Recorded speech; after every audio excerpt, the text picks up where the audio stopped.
Hi Pisces, this is Jav. Welcome back sa ating channel. By the way, Pisces, this is timeless reading. Gamitin ang reading na ito bilang gabayan lamang. Kung naka-resonate kayo, comment down. Tandaan, ito ay channel reading po. Kunin nyo lang po kung ano naka-resonate sa iyo. This is for you, Pisces.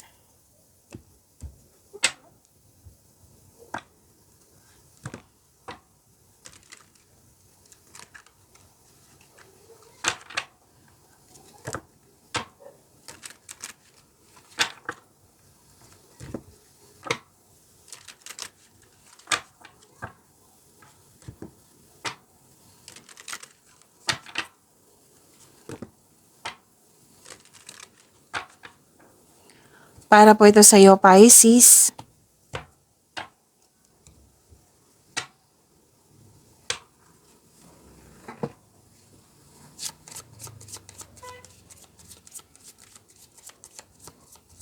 Maraming salamat po sa inyong patuloy na suporta, sa mga nag-donate, sa mga hindi nag-skip ng ads, maraming salamat po.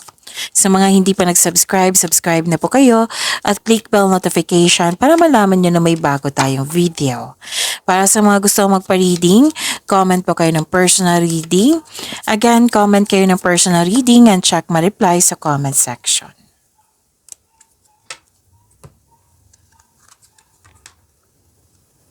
Pisces. Oh. Okay. May asikasuhin kayo sa malaking building. Oo. May nakita ko ditong concern sa mataas ang ego, mahirap kausap or sobrang stricto. Oo. May separation ako nakikita dito, pwedeng literal, pwedeng marami kasing case ng separation eh. Pwedeng you need space, pwedeng closure, end of contract, separation of responsibilities, long distance, you put limitation, tumiwalag ka, boundaries, pero then gusto mo ng yung space nga, yung mapag-isa para makapagpahinga, magpagaling or ano tawag dito, para makapag-isip. So may nakita ko isolation dito. Okay, so may biglaang pagbabago. At may parating na malaking pera or pwedeng dumating na. Oo. Nakikita ko dito cash flow, maraming transaksyon, maraming benta, maraming order, kliyente, customer, ano pa. Or pwede din na may opportunity na binigay sa iyo na makapagbigay sa iyo ng malaking pera. Oo. So this is cash flow and prosperity is yours, Pisces. So, dalawang card kasi nagsabi dito na may opportunities. Oo. Or di kaya may offer sa iyo or nagkasundo kayo sa isang tao. May nakita sa account dito isang tao na kausap mo. Or pwede din dalawang tao na involved ka. Okay, pero most likely kayong dalawa nag-uusap eh. Pwedeng may promises, agreement, commitment, pagkakasundo nga. Pwedeng may signing of contract, or di kaya bagong pasok sa relasyon, bagong pasok sa business partnership or teamwork. Pwede din nagtutulungan kayong dalawa. Pwede din na may ganap na proposal, kasal, ikakasal, or nag-uusap po sa marriage contract. So, ang ganda. Claim nyo po.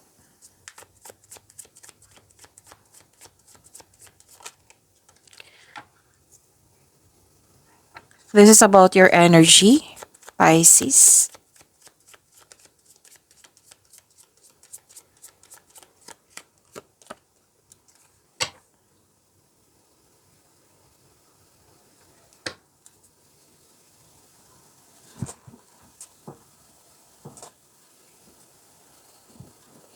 Kung may napansin kayo na repeating message, yan po yung pinupush ng course niyo po. Like for example, nanood kayo sa isang video reading nyo, yung, ano tawag dito, yung Monthly ka by tarot reading, first half of the month of September. Weekly ka by tarot reading. At dito din, at may napansin kayo na repeating message. Yan po yung pinupush ng cards na kailangan yung bigyan ng atensyon, solusyon at aksyon kung maaari po. So, na yung energy ni Pisces.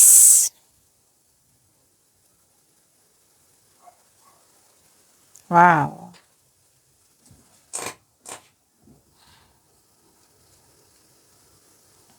Long-term abundance and steady progress. Mahusay kayo sa buhay. Masipag. Oo, Pisces. You are into sa pagsisikap sa araw-araw na may pagbubunga na pinakamatagal at may makabuluhang resulta. Ayaw mo sa mga shortcut na pagyaman. Yung pagmamadali or yun nga, pag shortcut ng pagyaman, yung gusto mo talaga yung bigyan mo ng oras, time and effort,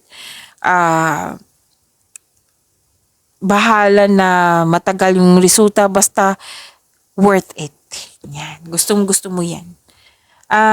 May sabi ang card nyo dito, mag-create po daw kayo ng konkretong plano para maiwasan yung pagka-burnout. Kasi mukhang marami kang ginagawa dito. Dalawang card mismo nagsabi po.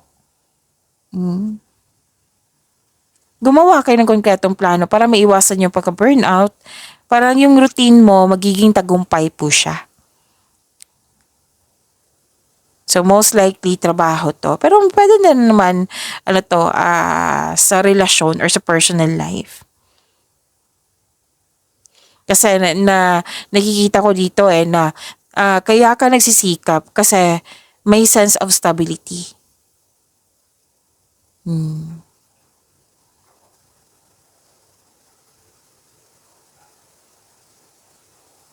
Okay, wag po daw kayo magmadali, lalo na sa, pwedeng relasyon to.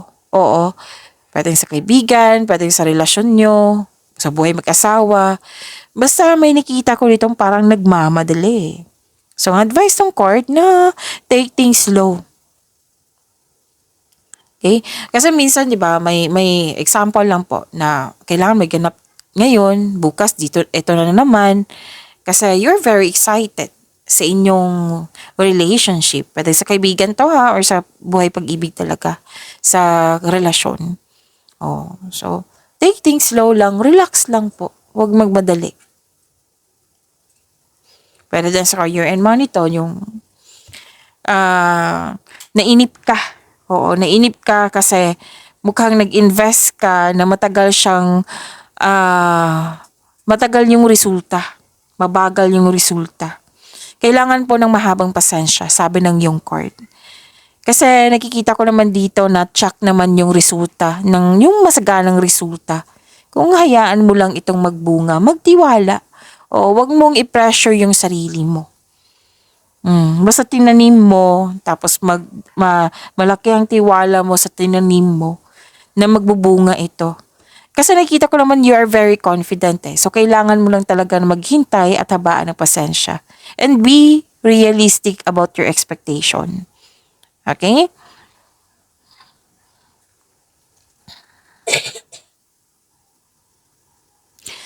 Kung ikaw po ay naghahanap ng trabaho or nag-iisip ng bagong karera, may perfect time po. So, habaan ang pasensya. Kailangan may process kasi sigurado naman dito yung long-term abundance. Sinabi kasi ng card mo. So, relax lang. Huwag magmadali.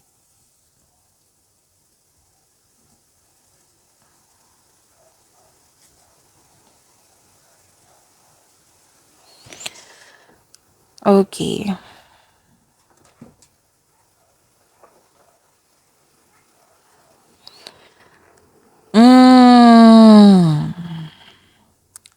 Yung sabi ko kanina sa inyo na maraming ginagawa, diba?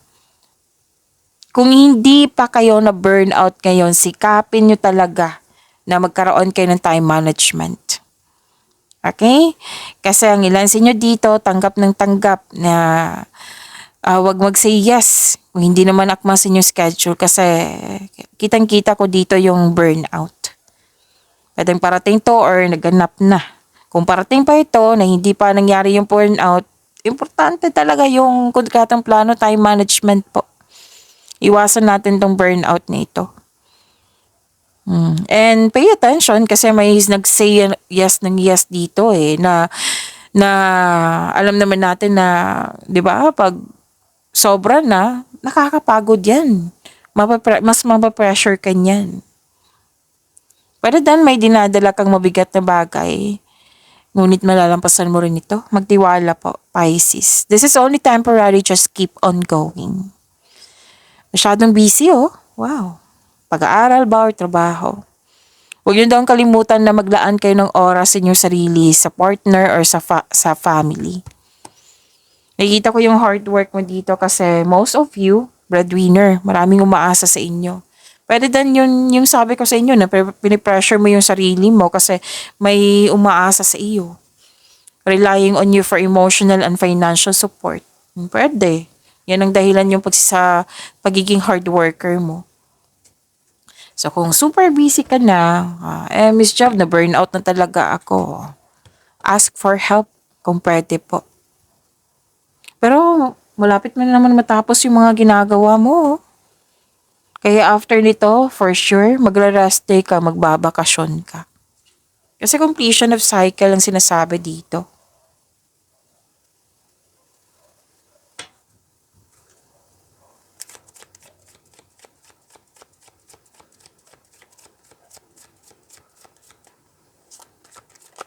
Okay, so this is your career and money, Pisces.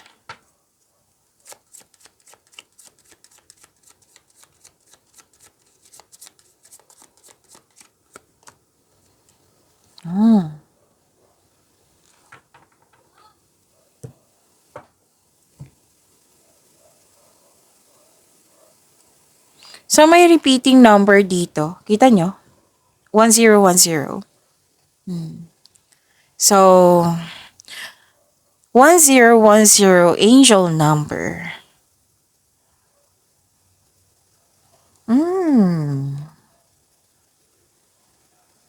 Spiritual awakening ito. Personal growth. Nagkaroon ng alignment with your higher purpose. So, makinig po daw kayo sa inyong intuition at magtiwala din po.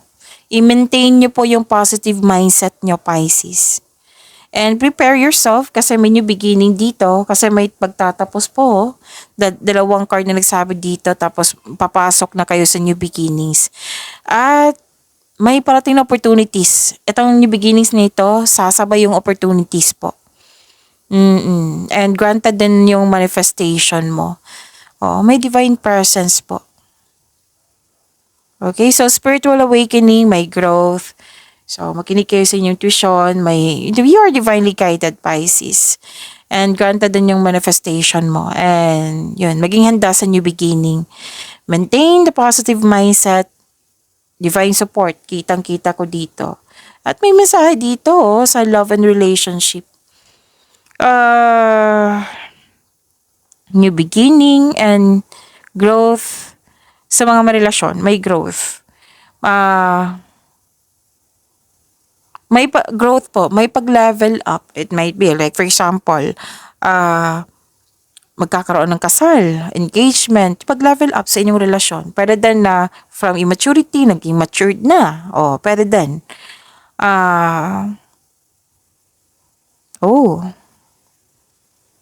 May twin flame connection dito. Nasa right path po daw kayo. May bonding dito sa twin flame mo. Okay.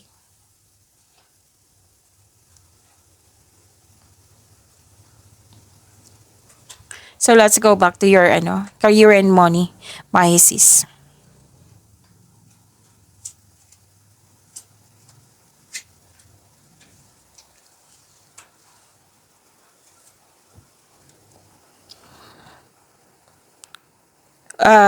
Ending with new beginning, mawawala na yung blockages na nagdulot ng loss, yung may loss, mawawala na po. Okay? Mawawala na yung blockages na nagdulot naman ng pagkawala or hadlang sa kaperahan or sa trabaho. Itong new beginning na ito, 'di ba? Sinabi kanina sa angel number 1010 na May kasabay na opportunities. Oo. May parating na biyaya po na magbibigay daan ng mas maunlad na panahon. Kailangan mo lang po na i-accept mo at matuto sa mga nangyari sa nakaraan. Sa career and money tayo ha. And ano to pagtatapos ng isang mapait na sinapit kasi nagaganap ang pagbabago po kasi natanggap mo na yung mga nangyari at pumasok ka na sa new beginning. Ang pagsuko na ito ay lumilika ng isang pakiramdam ng kapayapaan at pasasalamat. Oo. Thankful ka sa ending na ito na at sa new beginning na ito. So, another card na nagsabi dito na may completion of cycle. Tapos na. Papasok ka na. Or ang lesson nyo, pumasok na sa new beginning.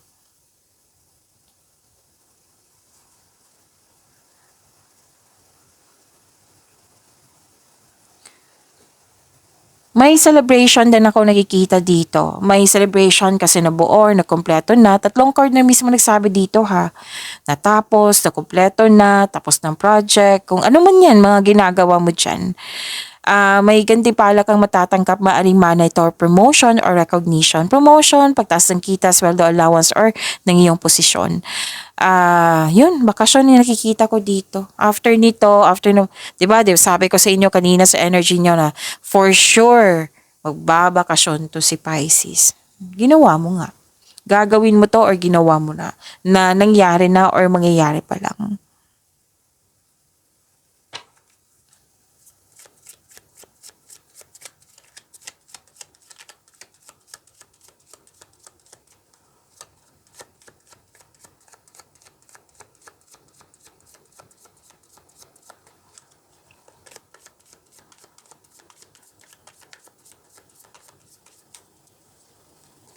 Love life, self-love, partnership, and romance ni Pisces.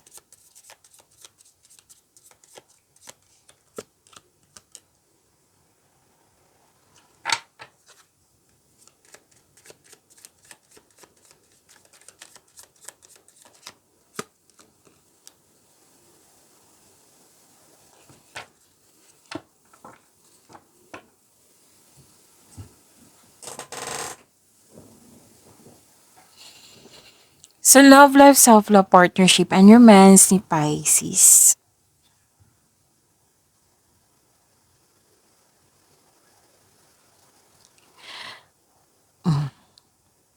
Puro new beginning nakikita ko dito. Bagong simula. New beginning. Abundance naman. Abundance ang nakikita ko talaga sa new beginning na oo. May parating na blessings po. Gift from the universe. And may parating na love or romance para sa mga single. Para sa mga relasyon sa buhay mag-asawa. Wow. This is a repeating message ha. Kasi sa angel number 100, naalala nyo na may pag-level up. Lumabas dito. Pag-level up sa inyong relasyon. Pwede din kasal to, pwede ano pa, magbabakasyon kayo, romantic trip, pwede din bibili kayo ng bahay, project nyo na natapos nyo ng ipon at bibili na kayo, pwede ganun. Oo. So, ang ilan sa inyo, ang ilang couple po ay kontento na sa pagmamahalan.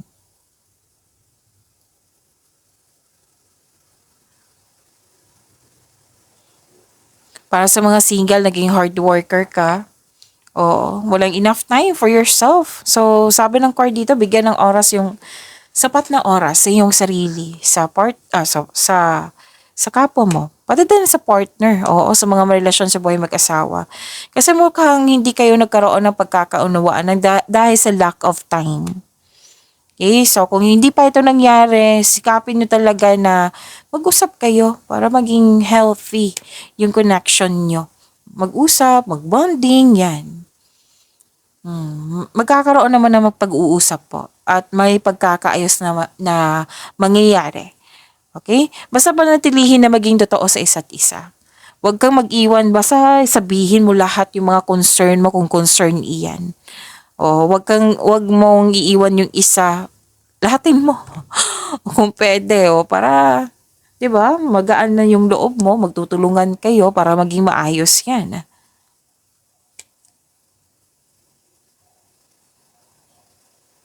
Okay.